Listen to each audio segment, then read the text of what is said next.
everyone, Dame to the chair, giving you another game of Dawn of Soulstorm on the Hyperion Peaks map. And as you can see, it's going to be a 3 vs 3 map. It's a very interestingly shaped map, actually. And yeah, according to the person who gave me the replay, Matmo, it's not normally played due to the fact that jump troops can really be incredibly annoying. In fact, even being mentioned by Super Monkey, epic annoyance map. I'll do Storm Boys. So yeah, if we have a quick look at the map, as you can see, it's mostly flat except for these little ridges that's run across around here, sort of around these 3 players' bases. So it's actually I don't know, I'd say it's a bit of an unbalanced map, actually. I mean, if you have a look at it, we've got the team concentrated in here, and we've got this second team concentrated around here, basically being able to attack this base from, well, first of all they can use these 2 access routes, I suppose. Can use, oh yeah, we also got that access route for taking the rear, through the rear as well, but really they can use jump troops to attack from all angles, and generally they can probably would be able to wipe out this player with relative ease, although I suppose so you have these 2 players here, which are relatively close to this base as well, but still, I don't know what the hell the developers are thinking with this map. But anyway, what are these guys saying? Blah blah blah. Yeah, whatever. They get to know this map quickly enough. Anyway, so anyway, we do have a couple of skirmishes happening here and there. Jump troops being used by Henef, and yeah, speaking of which, we'll just scroll through the players. So we got. Okay, yeah, of course, yeah, Raptor Abuse, yeah. So we've got Henef, God, let's use 2 consonants, one after another. But anyway, Henef playing as the Battle Sisters, got Friendly Pixie as the Space Marines, and we got Matmo as the Chaos Space Marines, being right smack dab in the middle of the map, surrounded by opponents. Not bad.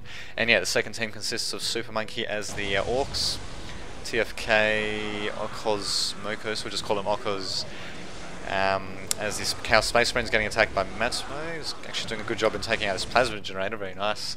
And we've got Murphy Fix playing as the Orcs, who's probably going to want to take up as quickly as possible, just like Super Monkey, in order to get access to jump troops. Although it's not quite as important because they do have these 2 direct access routes. I suppose this rear route as well, but yeah, jump troops really fare pretty well on this map, so we'll just have to see how much that is abused. It looks like it'll be abused pretty heavily. Got Okos coming in with his own Raptors to try to take out Matmo's Raptors. Sorry, Matmo's Raptors.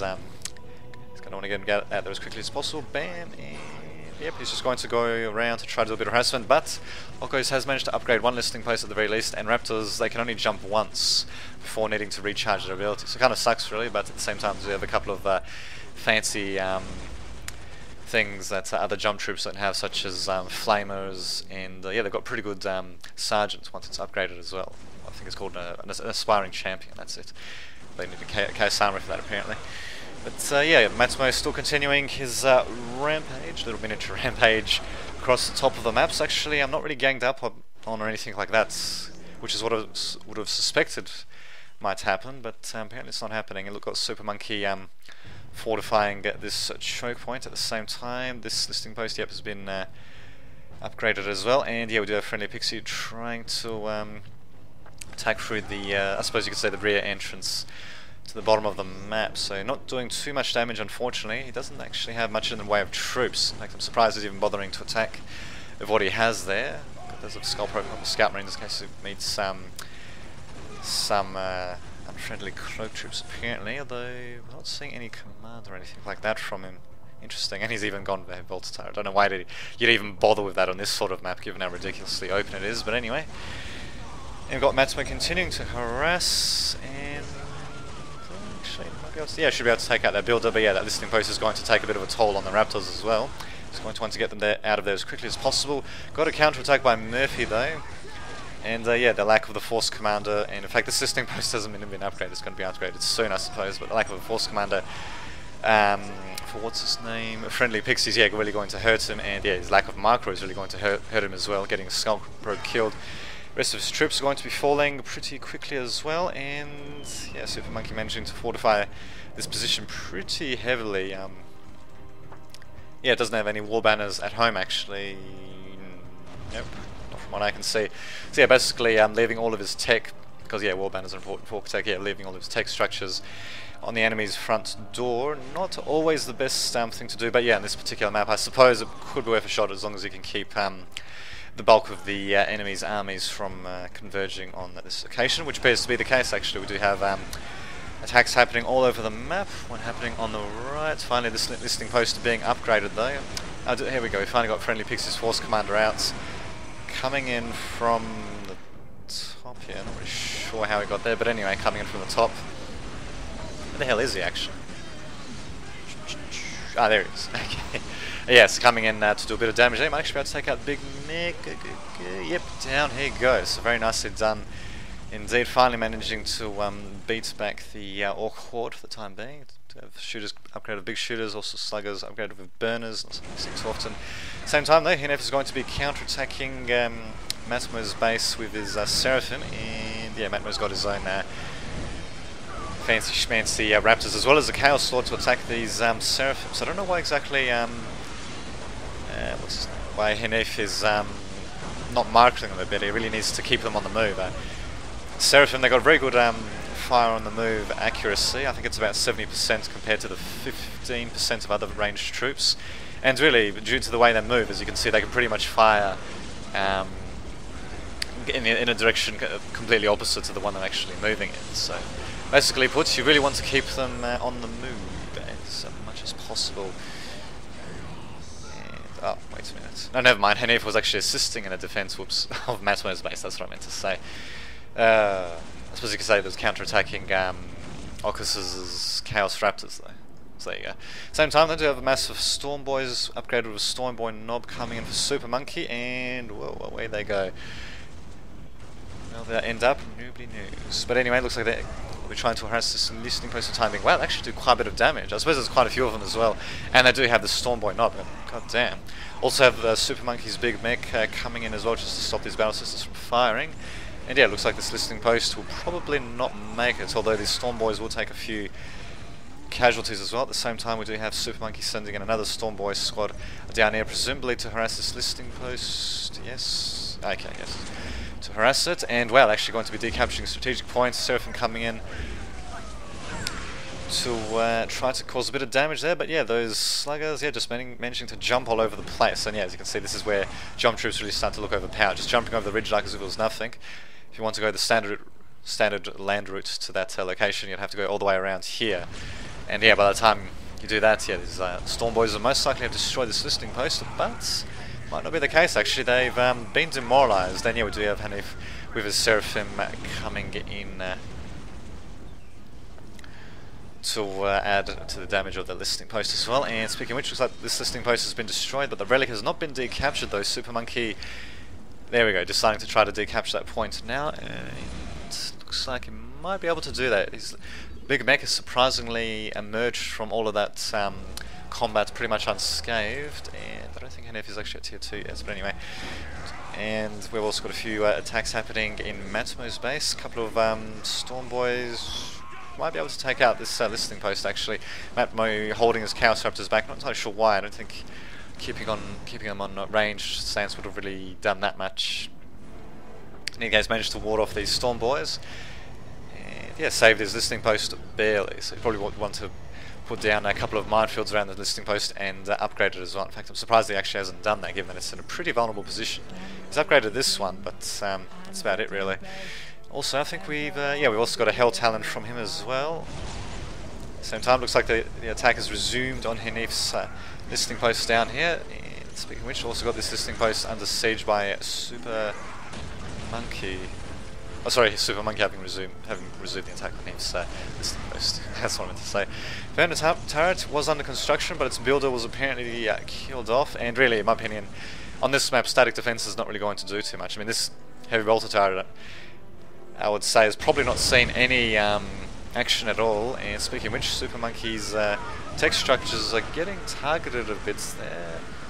Losing one war banner there is going to want to be careful where he does that. Orca's also coming out with Defiant. Not such a shabby unit to use on this map actually, given that, yeah, it does have that nice little artillery piece on its Actually, where the hell is its artillery piece? Well, in any case, it acts as an artillery piece as well, so you can fling projectiles over these little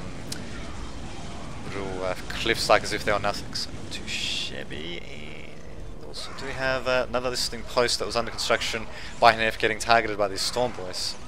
Storm Boy Knob doing a pretty good job. I think he's actually got the Power Claw upgrade as well by the sounds of it. Doing a pretty good job there. And, wow, it's a pretty big mass of them. Yeah, almost completely reinforced. Jumping into a bit of an ambush there, though, kind of sucks for him.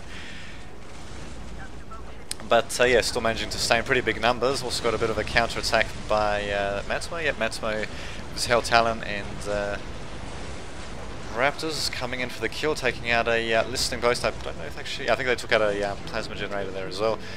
Okos is Defile. I think it was actually facing the wrong direction there for a second, but yeah, managing to do quite a bit of damage against his Chaos Raptors. I think Matmo's going to want to get his Hell Talon into the fray against Defiler, but it's a bit too late now given that yeah, Okos has his own Hell Talon out on the fray, so forcing Matmo to retreat there, but his Hell Talon taking massive amounts of damage actually, still managing to survive. It does have 3,000 hit points of health, but still managing to take a few hits there, to say the least. Hanef coming in with his own troops, including Seraphim Celestians, nice little mixture of infantry to say the least to combat Storm Boys, and I suppose also to combat the Hell Talon that for some reason Okos is deciding to send all the way into Matmo's base unsupported. He's going to want to be careful there because yeah, you can easily get his Hell Talon counter-attacked by Hanif's Celestians. So yeah, quite a bit of back and forth action. Kind of hard to determine who's winning. I'd say the top left team has got a slight advantage because of the economic damage that they've done in the bottom of the map, managing to decapture this strategic point and this relic actually. Quite an achievement. Those Storm Boys basically doing all the grunt work when it comes to economic damage. Although at the same time though, we did have a bit of economic damage on Okoz's base, losing a few plasma generators and a listening post.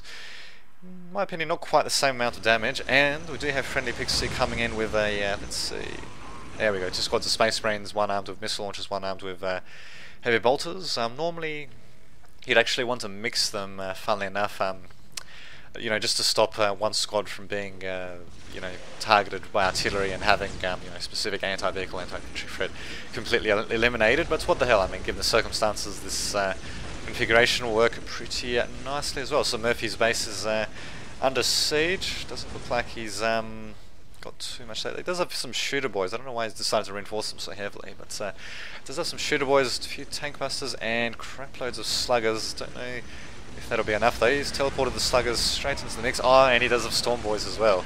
So provided that he can get his tank busters... Oh, did they just have cloak? Oh, there they are. I thought they had cloak activated because I couldn't see them, but no, there they are. He really needs to get cloak researched for him, and yeah, really needs to get into the fray as quickly as possible. Let's see, Friendly Pixie doesn't look like he has a Librarian out, and yeah, it looks like the Chaos player, what was his name again? Yeah, Okos is at tier 3, so getting Demon Pit, going for Demon Prince Summoning, and at the same time, yeah, managed to use the Biotoxin ability on that squad of Space Marines before it retreated into the Rhino transport, so just a nick of time.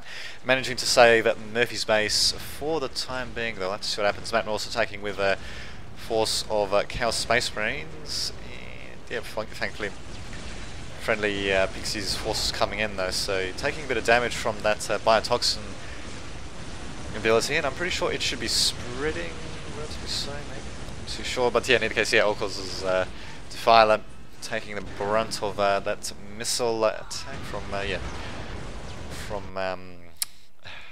Friendly Pixie's forces. Sorry, I just forgot the name in there again for a second. But yeah, taking full brunt, managing to take it out pretty convincingly. Friendly Pixie is going to want to get another Rhino transport out, or at least repair this one.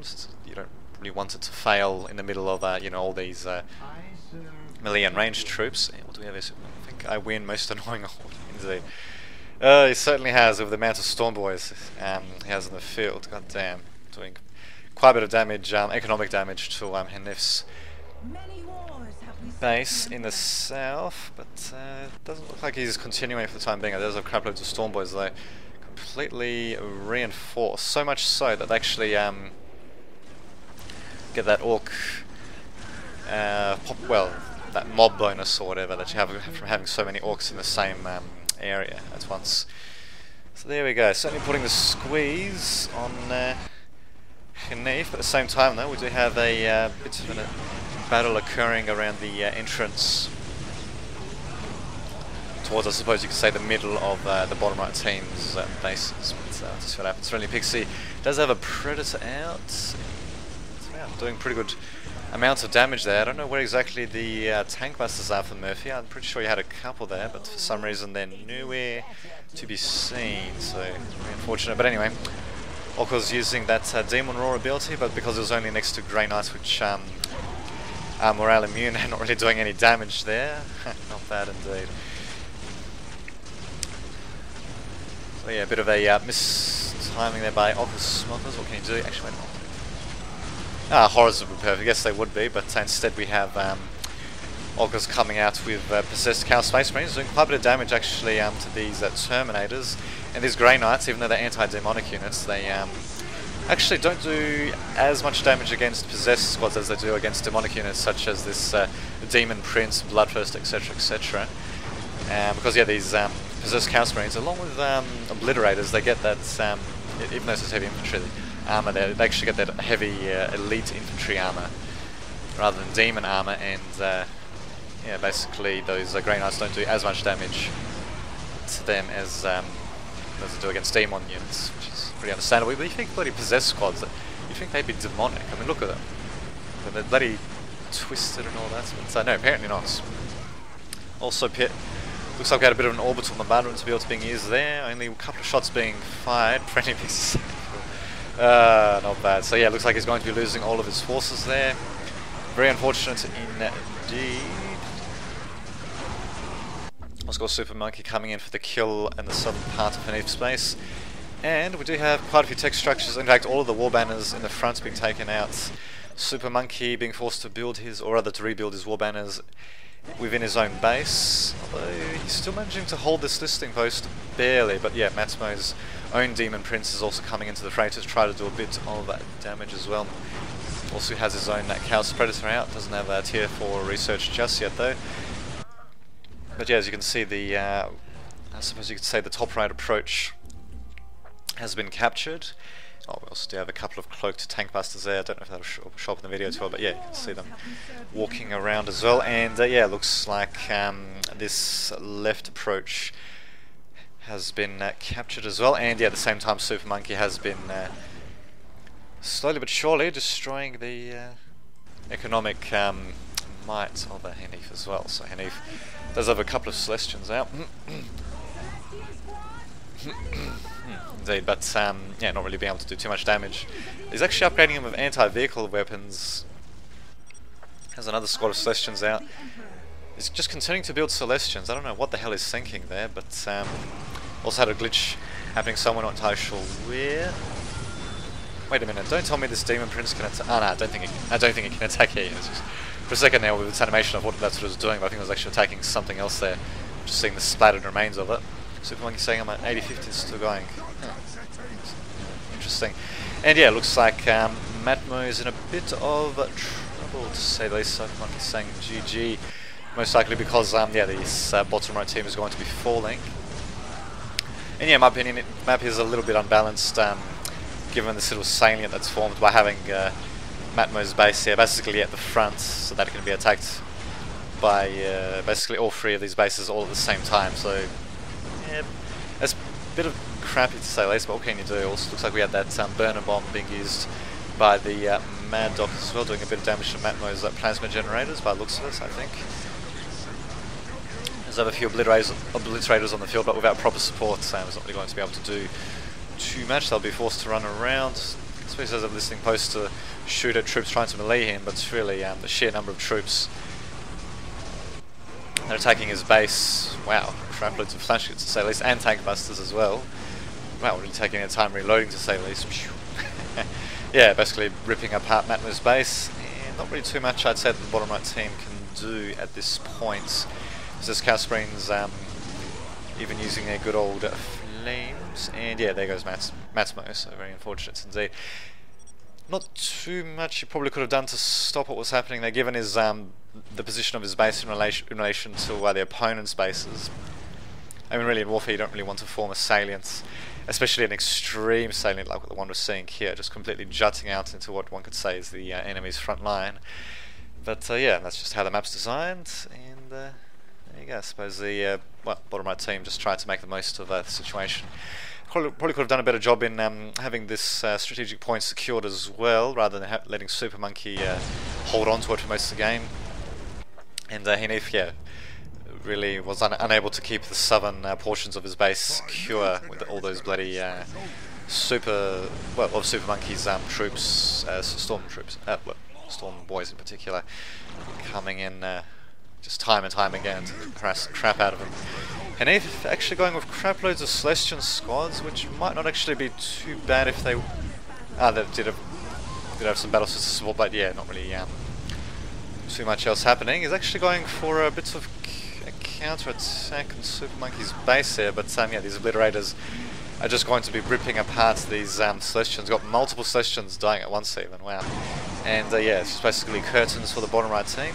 They certainly are fighting to the last man, to say the least, but yeah, it's just not really going to do too much good, especially these mega armored knobs coming in. Big mech's still on the fray. Oh, there we go, there's the war boss as well. I think, yeah, looks like we do have the ranged weapons upgrade for the war boss and the big mech, I think. Yeah, it looks like they do, yeah. It's using that little fancy cannon on all that, and this war boss has got like a dual machine gun or whatever the hell it's meant to be. Heavy machine gun. Not bad indeed. Maybe more to the idea. Let's see. Indeed, yeah, well, what can you do? So, yeah, as you can see, this is probably the stuff that we've seen here is probably the reason why we don't normally see, well, two main reasons we don't normally see this map played. First being this massive salient due to the map's design, basically being there from the beginning of the game, putting the player spawns here at risk, and yeah, also the fact that yeah, jump troops are basically the order of the day, given the thin ridges that we have all around. So, what can you do? Another thing that actually one could say is a bit unbalanced about this map as well is the fact that this strategic point and this strategic point, which I suppose you could say are naturally within the bottom right team's territory, they're basically separated from the bottom right team's bases by these ridges as well. So defending them, including this strategic point here against jump troops, is especially hard because their own troops have to take the long routes through through that little bottom pass there. So it sucks, but oh well. So yeah, Hanif is the last to go, and bam, down he goes. So interesting game indeed. So until next time, this has been Dame to the Vid, signing off.